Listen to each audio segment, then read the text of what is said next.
교육계의 최신 트렌드를 스피디하게 알려드리는 미래교육 인사이트. 우리 미인합시다.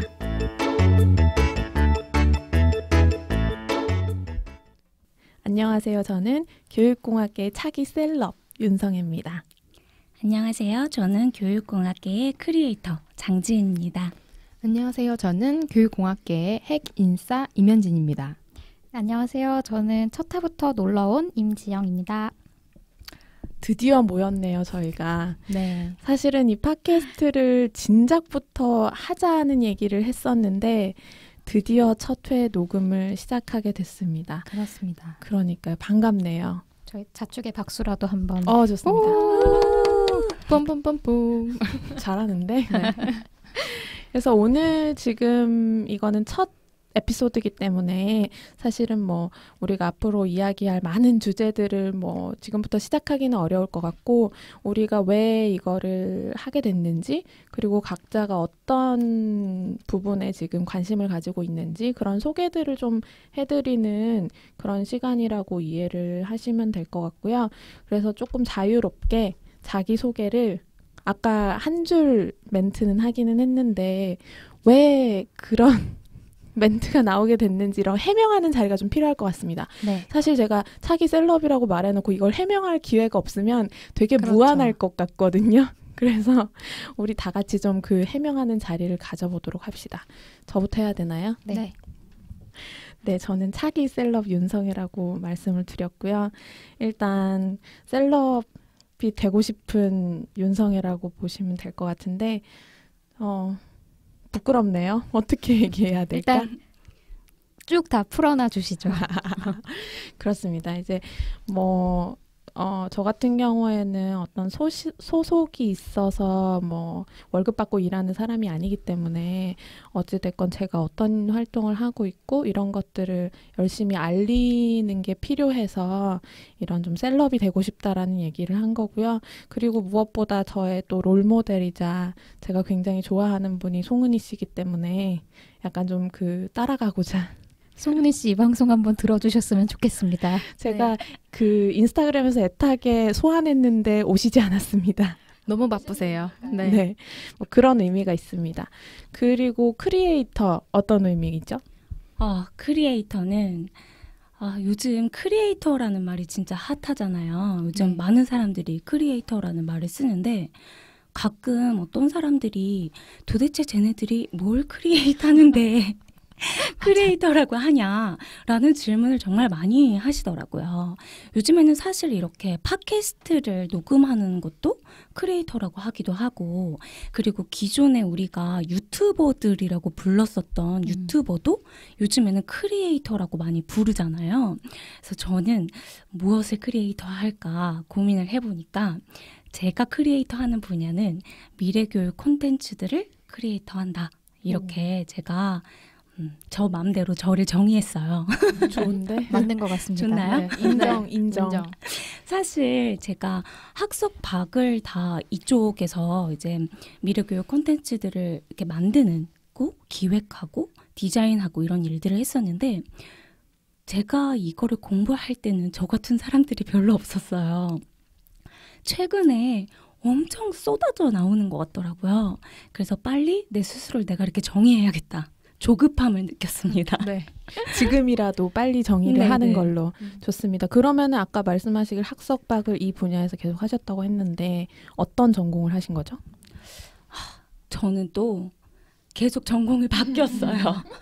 이 분야에는 있었으나. 아니, 내 소개가 조금 너무 길어지네? 그래도 좋아. 이런 자세 필요한 거죠. 네, 계속 해주세요. 네, 저는 전공이 계속 바뀌었는데 사실 계속 이 분야를 했다라고 말할 수 있는 것은 전공의 명칭은 계속 바뀌었지만 사실 제가 공부해온 그 분야는 사실 한 가지 맥락 안에 있거든요. 근데 그 맥락이 사실 요즘에 많이 이슈가 되고 있는 메이커 교육이라든지 컴퓨터 과학 교육, 우리나라에서는 소프트웨어 교육이라고 부르죠, 많이. 그러니까 그쪽 분야를 많이 연구했고, 그리고 또 융합 교육이라고 불리는 스팀 교육. 우리 다음에도 한번 이 스팀 교육에 대해서 얘기할 수 있는 시간이 있었으면 좋겠어요. 요즘 많은 분들이 스팀 교육에 대해서 알고 있지만 스팀 교육이 뭐지? 하시는 분들도 있을 것 같아요. 그래서 약간 융합 학문이라고 아주 짧게 바꿔서 얘기할 수 있을 것 같고요. 그래서 저는 그쪽 분야에서 이제 공부를 하면서 그냥 단지 학문적으로만 공부를 하는 게 아니라 실제로 뭐 교구제라든지 이런 교육 콘텐츠들을 만드는 일들도 계속 해왔습니다. 지금도 주로 그런 일을 하고 계신 거죠? 그렇죠. 지금도 이제 그쪽 분야에서 주로 유아용 콘텐츠를 만들고 계신 걸로 알고 있는데 맞나요? 네. 그러니까 유아용이나 약간 키즈 분야의 콘텐츠들을 제작하고 있는데 그런데 또 최근에 자꾸 성인들이 그렇게 이 콘텐츠들을 찾아요. 그러다 보니까 지금 제 이제 연구 이력이 사실 아주 다양한 분야의 대상들을 기준으로 하고 있는데 그 중에서도 가장 많은 대상이 키즈 아니면 성인인 것 같아요. 네. 좋습니다. 그러면 우리 또 현진님? 네. 아까 핵인싸라고 하셨죠? 네. 어떤 의미를 갖고 있나요? 일단 저희 그 타이틀명이 미래교육 인사이트잖아요. 그래서 그 인사이트를 좀 살려보고자 저희가 그 인사이트 중에서도 핵심만 콕콕 집어서 전달해 드린다라는 의미로 핵인싸라고 이제 제가 장명을 했고요. 그리고 사실 이제 또 요즘 것들이 주로 말하는 핵인싸라는 것이 인사이더 중에 무리 중에서도 이제 또 유독 이렇게 또 튀는 그 안에서 또 있는 사람은 이제 말을 하는데 또 뭐 여러분들은 아실지 모르겠지만 제가 또 저희 분야에서는 또 제 이름 대면 또 다들 알잖아요. 인정합니다. 인정합니다. 얼마 전에도 그런 에피소드가 있었죠. 그렇죠. 이런 뻔뻔함 네. 중요해. 아니 제가 부연 설명을 하자면 제가 얼마 전에 어떤 컨퍼런스에 가서 어떤 모르는 분과 서로 이제 인사하고 이렇게 명함을 주고받을 일이 있었는데 제가 교육공학을 공부했다라고 하니까 혹시 임현진님 아시냐고 바로 물어보시더라고요. 그래서 그렇습니다. 아 당연히 알죠. 그래서 어디 가서 교육공학 한다고 하면 임현진님 아시냐고 물어보면 이면진으로 이야기하면 통합니다. 인싸가 되실 수 있습니다. 네. 아니 그런데 그 핵인싸가 국어 사전에 있더라고요. 아 진짜요? 네. 요즘 신조어 사전으로 올라갔나요? 그래 제가 주변에 너 핵인싸 뭔지 알아? 너 핵인싸 뭔지 알아? 이렇게 다 물어보고 다녔어요. 근데 좀 젊은 애들은 다 알고 연령이 약간 있으신 분들은 다들 그러니까 그 약간 수준이 약간 30대 중반이 넘어가면 잘 모르시더라고요. 모릅니다. 그래서 제가 설명해 주려고 쳐봤더니 국어 사전에 나오는 거예요. 그러네요. 네이버 국어사전 오픈 사전에 등재가 됐고요. 네네. 아주 커다랗다는 뜻의 핵과 잘 어울려 지내는 사람을 의미하는 인사이더의 합성어라고 나오네요. 맞습니다. 네, 그래서 제가 그 교육공학만 그 학석박을 했기 때문에 이쪽에서 이제 하도 많은 사람들을 만나고 또 교육공학 외의 분야에도 많이 발을 걸쳐놓고 사람들을 만나고 다녀서 네, 제가 이제 조금 이 분야를 알리는 사람으로 더 이제 저를 아이덴티티를 좀 만들어 보고자 그래서 이제 핵인싸라는 장명을 해봤습니다. 여기까지입니다. 네. 아니 장명 실력이 좋습니다. 아니 사실 저희 그 미래교육 인사이트라는 제목도 현지님이 지어주셨잖아요. 그렇습니다. 이런 센스가 좀 남다르신 네. 것 같고 요즘에는 어떤 일을 하고 있으신지 좀 설명해 주세요. 네, 저는 아까 앞서 말씀드렸듯이 교육공학을 이제 학석박을 했는데 이제 보통 박사를 하고 나면은 대학에서 일을 뭐 하게 되지만 저는 대학에 잠깐 일을 했다가 이제 포닥으로 모교에서 있다가 이 길은 내 길이 아니다라는 생각을 하고 이제 저는 좀 성인 교육에 관심이 많고 좀 다른 분야의 다른 분야의 교육 일을 하고 싶어서 이제 국가 산하의 교육 컨설팅 기관에 이제 취업을 하게 됐고요. 공채로 들어갔고요. 박사의 경력은 인정받았으나 연봉에는 크게 차이가 없는 그런 TMI네요. 그런 네. 하지만 회사에서는 박사라고 인정은 해주나 교육공학 박사가 아니라 척척 박사로 살아가고 있는 네 그런 맞습니다. 상태입니다. 맞습니다. 척척 박사도 인정하고요. 핵 인싸도 인정하는 바입니다. 뭐 점점 우리가 앞으로 이야기를 하다 보면 아 얘가 왜 척척 박사인지를 알 수 있는 기회들이 많으리라는 생각이 드네요. 그러면 마지막으로 우리 지영님 네, 안녕하세요. 저는 아까 첫 화부터 놀러온이라고 했는데요. 정말 놀러 온 건 맞는데 어쩌다 보니 이렇게 자기소개도 하고 있고 일단 저는 정말 놀러 온 게 맞긴 맞는데 저도 일단 교육공학이라는 분야를 계속 공부하고 있는 이제 저는 아직 학생인 그런 위치에 있고요. 저는 사실 이 분야에 계속 있었다라고 얘기하기에는 조금 애매하지만 이 분야가 아니지도 않았던 뭐 그런 좀 애매한 길을 걷고 있는데 이제 저 같은 경우에는 이제 학사, 석사를 심리학을 공부를 했고 이제 그러다 보니 뭔가 사람들의 마음은 뭔가 약간 알 것 같기도 하고 모를 것 같기도 한데 그래서 어쩌라는 거냐라는 좀 그런 답답함이 있어서 그래서 어쩌라는 건지를 알려줄 수 있는 분야가 바로 이 분야가 아닐까라고 생각해서 이제 교육공학 박사 과정을 또 밟고 있습니다. 그리고 그 사이에 사실 이 심리학과 이 박사 과정 사이에 제가 사교육기관에서 여러분 이제 막 많이들 아시는 그런 사교육기관에서 또 한 2년 정도 일을 했었어요. 그래서 이제 사교육에 대해서도 참 하고 싶은 말이 많은데 나중에 또 놀러 오게 되면 또 이야기할 수 있지 않을까 뭐 이런 생각을 하고 있습니다. 자주 놀러 오셔야 될 것 같습니다. 네. 계속 놀러 오세요. 네, 놀러 오고 싶네요. 매주 오세요. 내 집처럼 생각하고 놀러 오세요. 그렇습니다. 사실 우리가 뭐 앞으로 얘기를 하다 보면 자연스럽게 또 개개인의 경험들이 나오게 될 것 같아서 뭐 더 서로 알게 될 기회들은 많을 것 같고요. 우리가 계속 사실 지금 교육공학이라는 얘기를 처음부터 하고 있는데 사실 교육공학이라는 말 자체가 또 익숙하지 않으신 분들도 많으실 것 같아요. 사실 교육공학이라고 했을 때 흔히 대중적으로 많이 들어보는 말은 아닐 것 같아서 그래서 일단 교육공학에 대해서도 우리가 좀 소개를 해드려야 될 것 같은데 아무래도 여기서 또 교육공학에 가장 오랫동안 공부를 해오신 분은 현진님이시죠? 척척 박사님. 네, 근데 거의 그 제가 공부한 시작의 시간과 그 양이 저희 성혜님과 거의 비슷할 것 같은데 아니면 그 이상이거나 막 그렇지만 네 무엇이든 물어보세요. 네, 척척 박사니까. 사실 교육공학이라는 저희가 이제 전공을 한 학과명이 교육공학이죠. 그리고 뭐 교육 플러스 공학 이렇게 또 설명을 하기도 하고 그래서 일단 학문적으로 우리가 어떤 걸 주로 배웠는지 이런 얘기를 간단하게 소개를 해드리면 좋을 것 같아요. 네. 뭐라고 소개할 수 있을까요? 많은 사람들이 교육공학을 잘 몰라요. 그래서 교육공학을 소개하기 전에 작은 에피소드를 하나 소개하자면 저번에 한번 제가 이제 명함에 교육공학 박사 이렇게 되어 있는데 제 명함을 받으시고 저한테 이런 질문을 하셨어요. 제가 이 질문을 받고 살짝 멘탈이 붕괴됐는데 왜 뒤에다 공학자를 일부러 붙이신 이유가 있나요? 이렇게 저한테 질문을 하셨어요. 아니 박사 학위를 자의적으로 마음대로 이름을 붙이나요? 네, 근데 그 질문을 하신 분이 박사님이셨고 다른 분야의 박사님이셨고 그리고 그 분야의 유명한 기업에서 이제 오랫동안 일을 하신 그런 분이셨어요.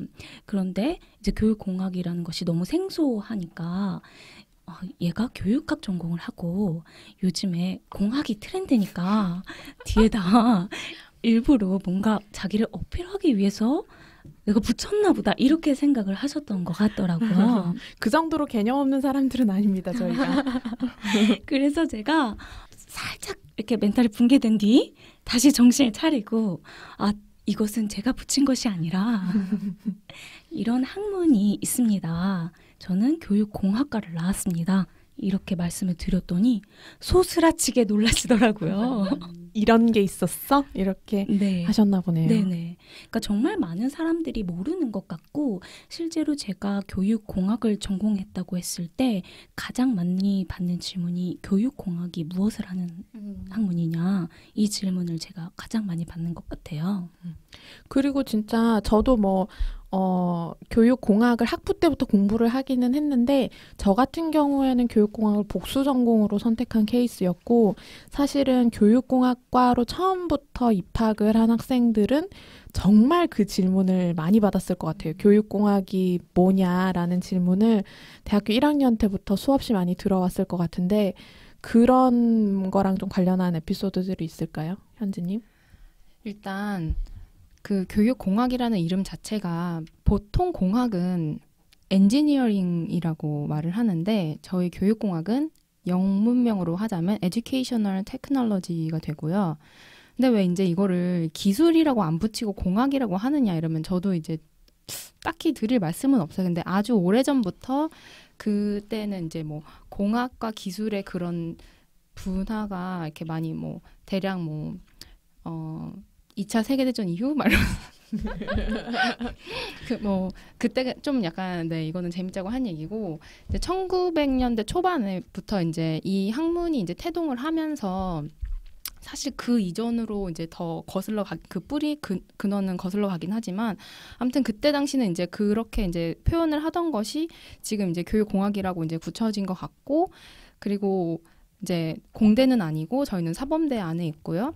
말씀드린 것처럼 테크놀로지를 주로 다루다 보니까 네 이거에 대한 특성으로 이제 일반 교육학이 아니라 교육공학이라는 그 학문명을 쓰고 분명히 교육학과는 많이 다릅니다. 저희는 이제 교육을 어떻게 효과적으로 할 수 있는지 방법을 연구를 하는 학문이 되겠고 그리고 이제 이 교육공학이라는 학문이 익숙하지 않은 이유는 이제 전국에 이 교육공학과가 몇 군데 없어요. 대학에. 크게 이제 저희 모교인 이화여대가 있고 그다음에 한양대가 있고 건국대가 있고 그다음에 이제 안동대가 있고 그다음에 옛날에는 그 모 대학이 있었는데 이제 막 없어지고 이랬거든요.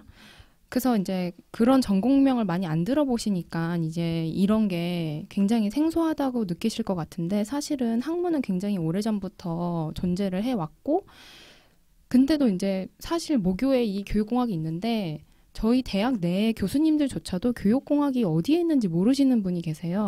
그럴 수 있죠. 다른 전공 교수님들 같은 경우에. 그래서 심지어 제가 옛날에 동문과 수업을 이제 학과 이제 동문과 전공 수업을 청강을 한 적이 있는데 근데 그 동문과 교수님이 야, 이 학생은 공대생인데 동문과 수업을 듣는다면서 그렇게 이제 칭찬을 하시더라고요. 그래서 융합형 인재다. 네, 그래서 뭐 좋으신 말씀인데 저는 사실 사범대 학생이다.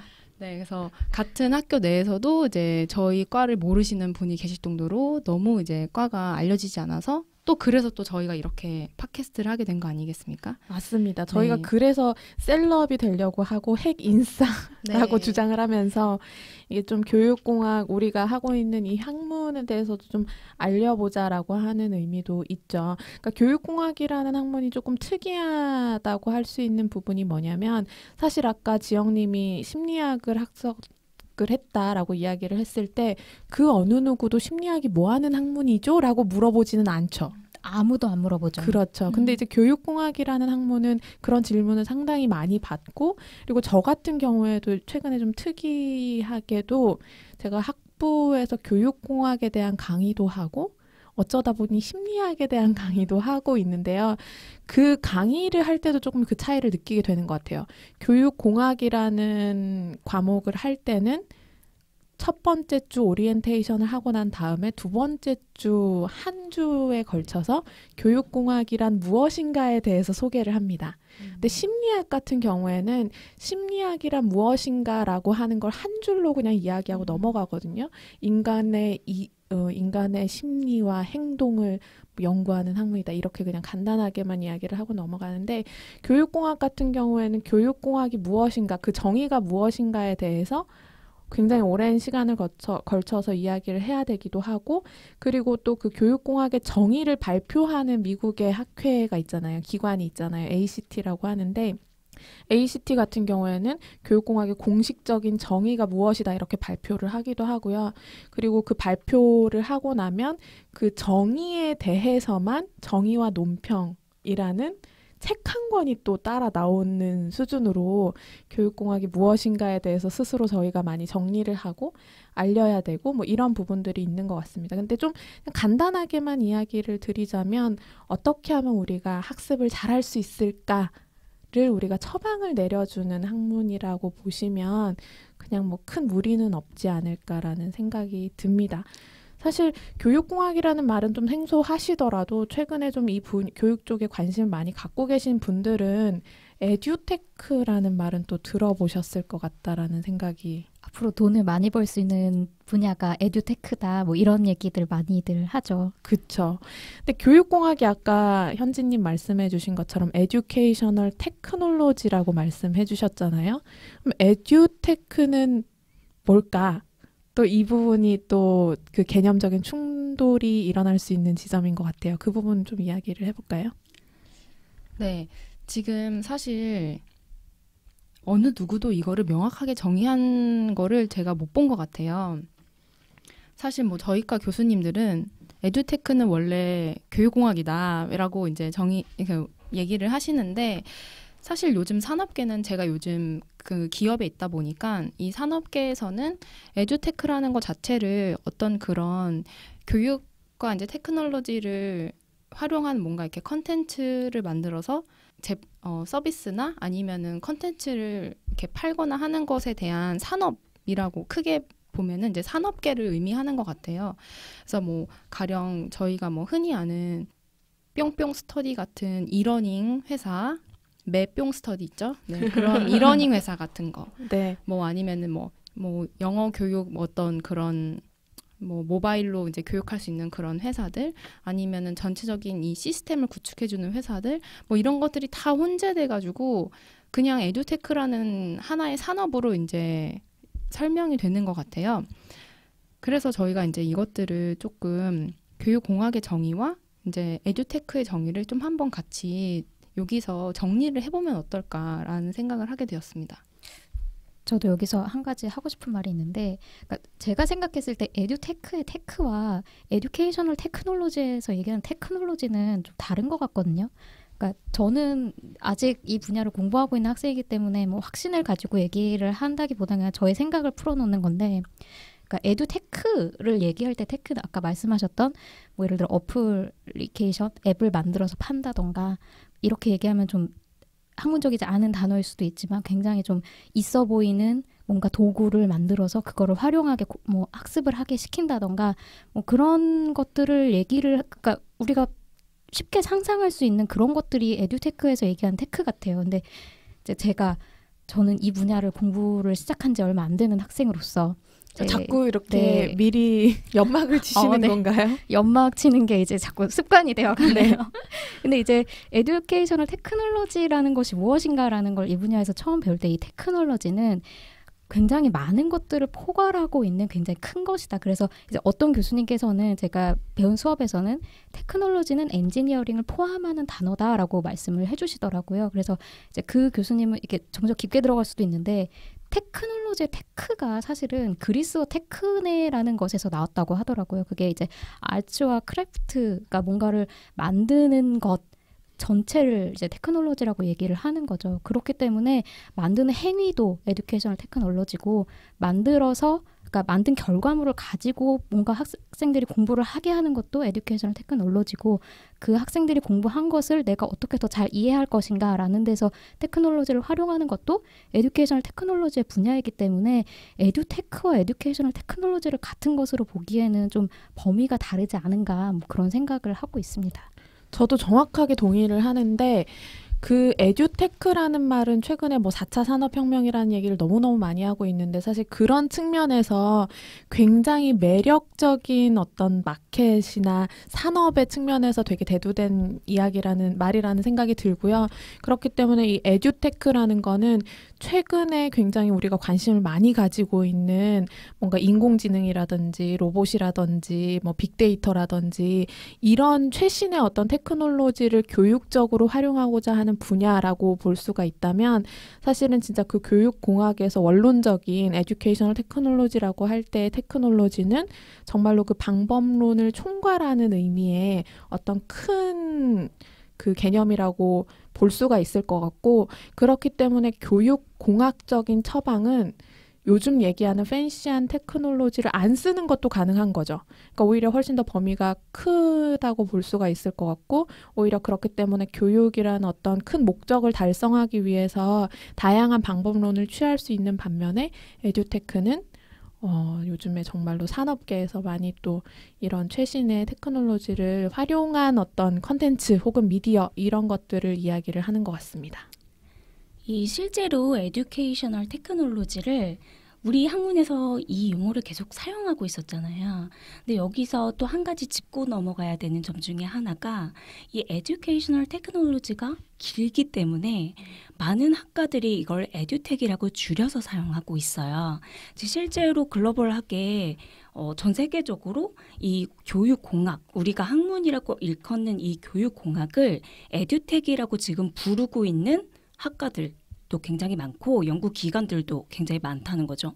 근데 실제로 이 에듀테크가 직관적으로 지금 얘기가 아주 많이 나왔던 것처럼 뭔가 기술을 그냥 교육 컨텐츠를 만드는데 어떤 최신 기술들을 활용한 교육 컨텐츠를 만드는 것이 에듀테크 아닐까?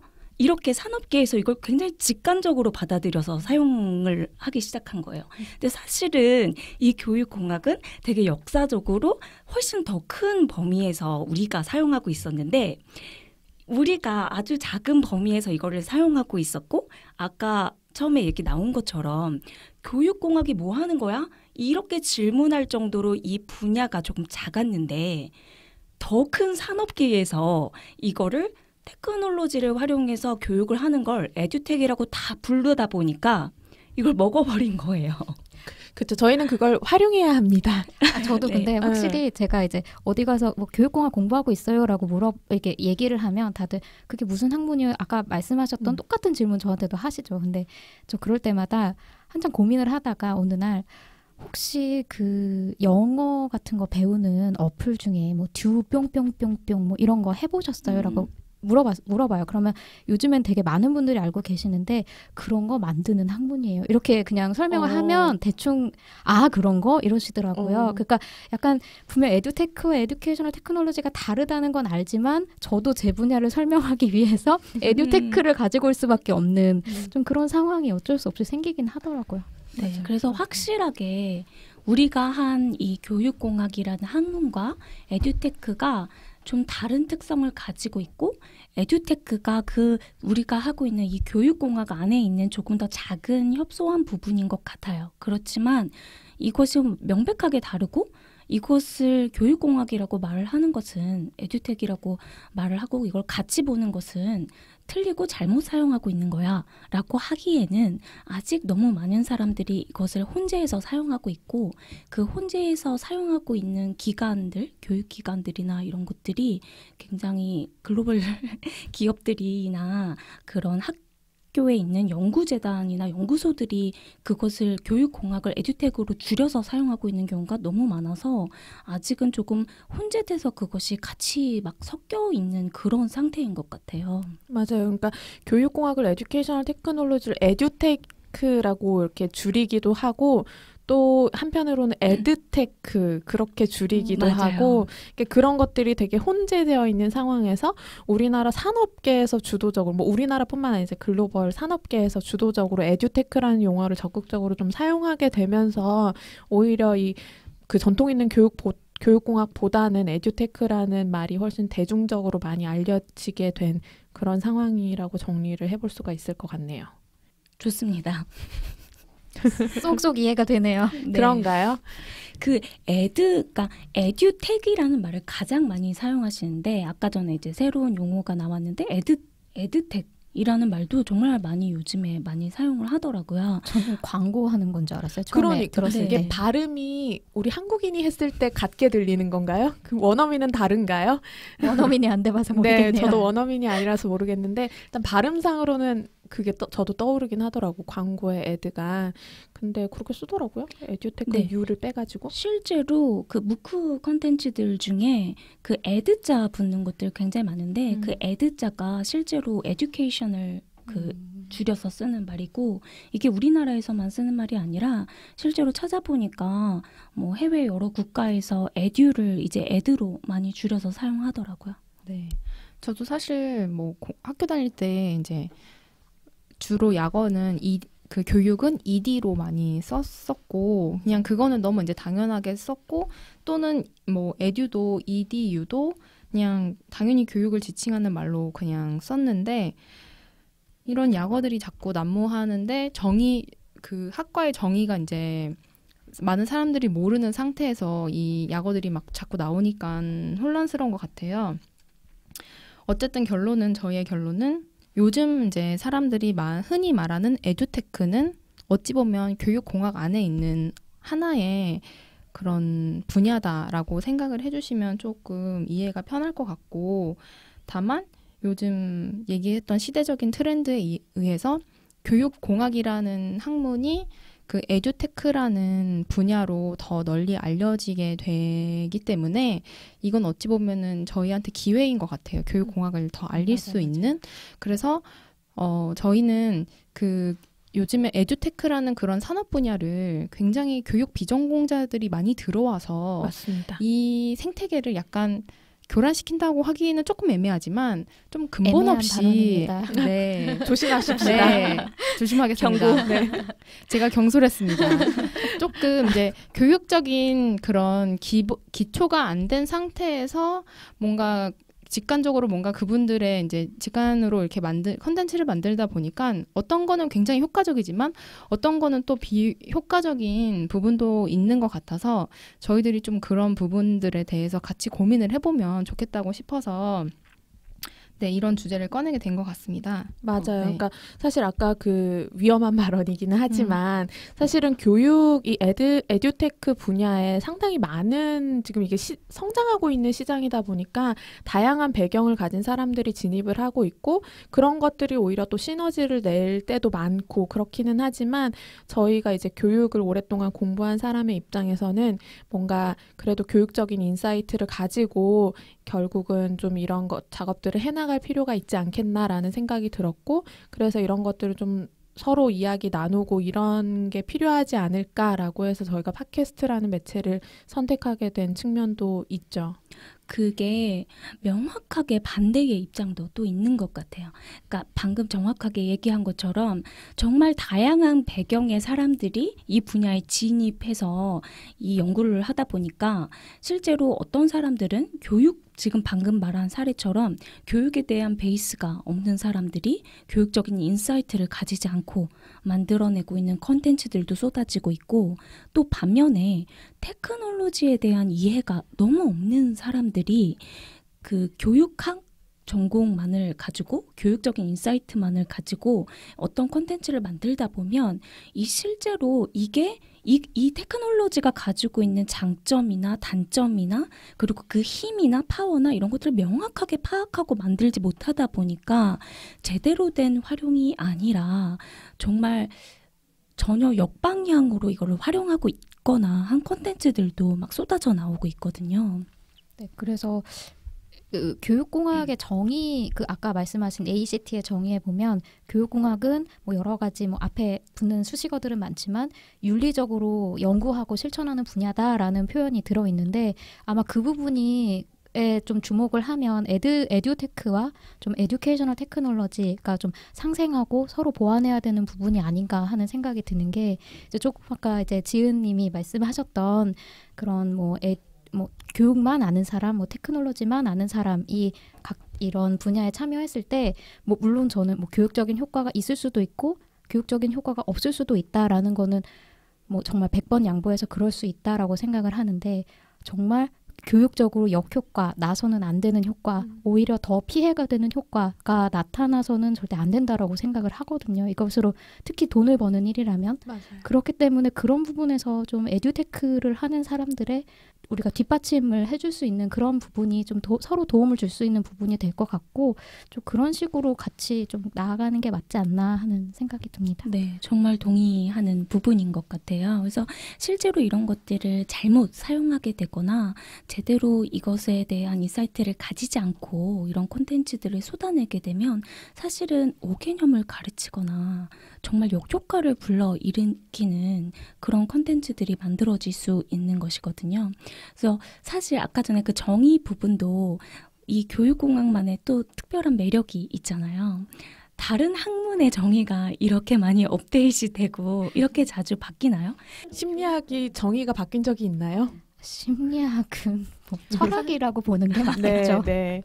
교육공학에 비하면 정말로 철학이죠. 네, 네. 정말 철학입니다. 네. 근데 교육공학은 아까 성혜님이 말씀하셨던 것처럼 지속적으로 업데이트 되고 그 업데이트 된 근거에 대해서 책 한 권이 나올 정도로 정말 심도 깊게 그 한 단어 한 단어를 정말 연구하고 고르면서 이 세대에 맞추어서 그것을 계속 바꾸어 나가잖아요. 그래서 어쩌면 더 이 교육공학이라는 학문이 되게 매력적인 학문이고 늘 정체되어 있는 것이 아니라 정말 바뀌는 이 세대에 맞춰서 함께 진화하는 그런 교육이라고 할 수 있을 것 같아요.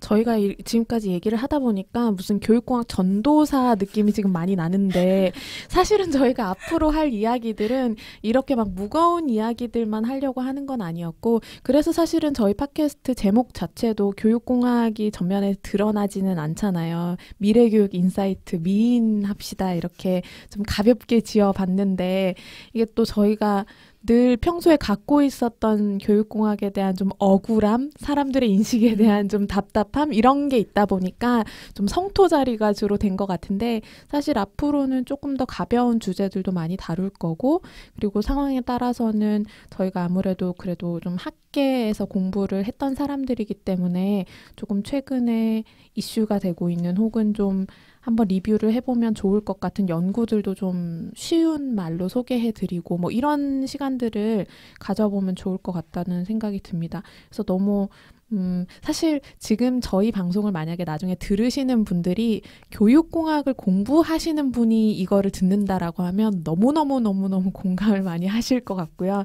반면에 교육공학을 잘 모르시던 분이 이 방송을 들으면 얘네 좀 한맺혔나? 약간 이런 느낌도 들 수 있을 것 같다라는 생각이 드네요. 저희가 그래서 앞으로는 좀 가벼운 이야기들도 같이 해보도록 하겠습니다. 그리고 저희가 기회가 된다면 이제 이 들으시는 분들이 정말로 교육공학을 공부하시거나 혹은 교육공학 밖에 있는 분들이 저희한테 또 뭐 질문을 주신다거나 코멘트를 남겨주시면 저희가 이 분야에 대한 조금 담론들을 이어나가기가 좋을 것 같다라는 생각이 드네요. 저희가 이제 미래교육 인사이트잖아요. 그리고 아까 전에 얘기했던 것처럼 이제 교육공학은 계속 정의가 바뀌는 것이다. 시대에 맞춰서. 그러니까 우리가 앞으로 미래에 지금 나아갈 이 교육 컨텐츠들, 그 다음에 키워드들 이런 것들 중에 좀 재미있는 것들을 하나씩 잡아서 그거를 좀 쉬운 말로 좀 재미있게 잘 우리가 풀어주면 어떨까 하는 생각이 듭니다. 네, 그런 취지로 이제 저희가 이 팟캐스트를 진행해 보려고 하고요. 오늘은 좀 간단하게 저희의 소개, 그리고 저희가 하고 있는 분야에 대한 소개, 이런 거 위주로 좀 해봤는데, 혹시 더 첫 에피에서 하고 싶은 얘기가 있으신가요? 네, 그래서 저는 저희가 막 이제 교육공학에 대한 얘기들을 한참 늘어났는데 근데 사실 이걸 왜 얘기하고 있느냐라는 이제 결론을 얘기를 하자면 결국 다 같이 잘 살자는 의미거든요. 다 잘 미래를 잘 준비를 해서 네, 미래 사회에서 다 잘 살아남자. 그런 얘기를 하고 싶은 거고 그래서 앞으로 미래를 잘 살려면은 우리는 어떤 것들을 알아야 하고 어떤 것들을 대비를 해야 되느냐 그거를 저희가 같이 얘기를 나눠보고 고민하고 또 공부해보자는 의미로 이 얘기들을 이제 시작하게 된 거니까 앞으로는 저희가 좀 교육공학이라는 학문에 너무 구애받지 않고 그냥 여러 가지 주제들을 다룬다는 것들을 좀 말씀을 드리고 싶어요. 한마디로 이제 계속 들으시라는 얘기죠. 네. 좋습니다. 오늘의 메시지는 핵심 메시지는 그거죠. 그죠. 네. 그리고 저희가 사실은 이 팟캐스트를 오래전부터 이야기를 해왔지만 이제 와서 녹음을 시작하게 되기도 했는데 앞으로 사실 저희가 또 계속해서 녹음들을 해나가면서 많이 발전된 모습을 보여드릴 수 있지 않을까. 처음부터 잘하는 사람이 어디 있습니까? 교육공학은 변화하는 학문이니까요. 그러니까요. 우리는 늘 적응하고 발전하는 그런 방송이 되도록 노력을 해야 될 것 네. 같습니다. 나날이 진화하는 방송으로. 네. 네. 그래서 오늘 첫 에피를 녹음을 해본 소감을 좀 돌아가면서 말씀을 해보실까요? 지은님부터 할까요? 저는 사실 저희가 첫 에피를 무슨 얘기로 시작하면 좋을까에 대해서 정말 많이 고민도 했었고, 첫 에피부터 우리 키워드를 하나 딱 잡아서 그거에 대해서 얘기해보자 하는 시도도 사실 했었잖아요. 근데 처음에 교육공학에 대해서 얘기하는 거 사람들이 재미있을까? 이렇게 고민도 했었고, 그렇지만 어쨌든 첫 회에서 우리가 이렇게 같이 우리 교육공학에 대해서 얘기할 수도 있고, 우리가 또 그걸 알리고 싶어하는 이 애탄 마음을 전달할 수도 있고 해서 저는 되게 좋았었던 것 같아요. 그래서 첫 회를 우리 모두의 전공인 교육공학에 대해서 얘기를 해서 일단은 저는 너무 좋았고요. 앞으로 이제 저희가 얘기했었던 이런 교육공학이라는 아주 큰 그런 영역 가운데서 하나씩 좀 잘 풀어나가면 좋겠다는 생각이 듭니다. 좋습니다. 현진님. 네. 일단 사실 오늘 저희가 어떤 스크립트가 뭐 준비되어 있던 게 아니고 그냥 굉장히 즉흥적으로 사실은 이게 대화가 이어나가게 된 거잖아요. 근데 또 이제 교육공학의 특성상 이제 또 성찰을 해보자면 네, 생각보다는 괜찮지 않았나. 그렇죠. 생각보다 괜찮은데 그 다음을 우리는 항상 기약해서 네. 다음번에는 더 발전하겠다. 네. 그래서 이제 저희 여기서 만족했다는 게 아니라 그냥 저희가 되게 한마음 한뜻이었다는 거를 이제 좀 발견을 했던 것 같고, 그래서 이제 결국 앞으로는 더 잘하겠다라는 걸로 이제 네, 다짐을 꼭 드리고 싶다는 네, 그런 결론입니다. 더 잘하겠습니다. 네. 네. 지영님. 놀러온 지영님. 네, 놀러온, 네, 정말 놀러 왔는데 어느새 이렇게 말을 많이 하고 있고 마이크 앞에 붙어서 나 말 언제 시켜주나 기다리고 있는 저를 발견하면서 자주 놀러 오고 싶다는 생각을 하게 됐고요. 일단 저는 아직 공부를 뭐 하고 있는 입장이라고 자꾸 이렇게 방어막을 먼저 치면서 얘기를 하게 되지만 우리는 평생 공부하는 사람들입니다. 네네. 저희도 공부 중이에요. 네. 제가 아직 자격이 없어서 자격증이 없어서 네, 근데 저도 공부를 하면서 그러니까 지금 공부를 하기 때문에 오히려 이 분야에 있는 사람들과는 많이 얘기를 하지만 공부를 하고 있는 사람이기 때문에 오히려 너 대체 무슨 공부하니? 라는 질문을 또 자꾸 듣게 되는 것 같아요. 근데 그런 부분에 대해서 이제 그분들한테 그냥 오늘 방송을 들어보라고 해야겠다라는 좀 그런 좀 생각을 갖게 됐고 좋은데? 네. 영업사원 한 명 추가요. 네. 그리고 이제 제가 오늘 놀러 와서 살짝 이제 뭐 앞으로 어떤 얘기를 나누려고 하고 계신가 하고 좀 여러 가지 키워드들을 봤는데 뭐 되게 재밌는 키워드들이 많더라고요. 막 뭐 게임을 통해 배운다던가 뭐 뭔가 막 요즘에 막 AI 얘기를 하고 있다던데 그게 뭐 교육적으로 어떻다는 건가 뭐 굉장히 그런 것들이 되게 많아서 네, 또 자주 놀러 오고 싶은 마음도 들기도 하고 또 뭔가 좀 들으면서 좀 재밌기도 하고 뭐 저도 공부가 되겠다 이런 생각이 좀 들더라고요. 그래서 앞으로 번창하시는 방송이 되시기를 바란다는 그런 마음으로 마무리하겠습니다. 또 네. 놀러 오세요. 네. 다음번부터는 이제 공식적인 인사이더가 될 것 같다는 느낌은 살짝 들기는 하는데 아직은 놀러온 지영님의 얘기를 들어봤습니다. 그러니까 오늘의 저도 좀 느낀 점을 이야기를 하면 사실은 저는 최근에 많이 느끼는 게 뭐냐면 실천력이 진짜 중요하잖아요. 저희가 이거를 팟캐스트를 해보자라는 얘기를 한참 전에 이야기를 했던 들 오늘같이 이렇게 첫 녹음이 없으면 영영 그냥 상상으로만 끝나는 건데 그래도 일단은 처음이라 아무래도 능숙하지는 않을지언정 그래도 첫 발을 뗐다라는 측면에서 굉장히 의미 있었던 그 날이라고 생각이 들고요. 그리고 교육공학의 그 정신이기도 하고 뭐 모든 것들이 다 그렇잖아요. 완성된 형태로 저희가 짜잔하고 나타난 건 아니지만 점점 더 완벽에 가까운 모습으로 언제나 지향해 나가는 좀 발전하는 모습을 우리가 스스로도 좀 볼 수 있지 않을까라는 생각이 들고 그래서 다음번에는 좀 더 재밌고 유익하고 그런 주제로 또 한번 만나뵐 수 있으면 좋겠다라는 생각이 듭니다. 꼭 다시 봬요. 놀러 오세요. 그러면 오늘은 여기서 마무리를 할까요? 저희는 교육계의 최신 트렌드를 스피디하게 알려드리는 미래교육 인사이트. 우리 다음에도 미인할까요? 브라보.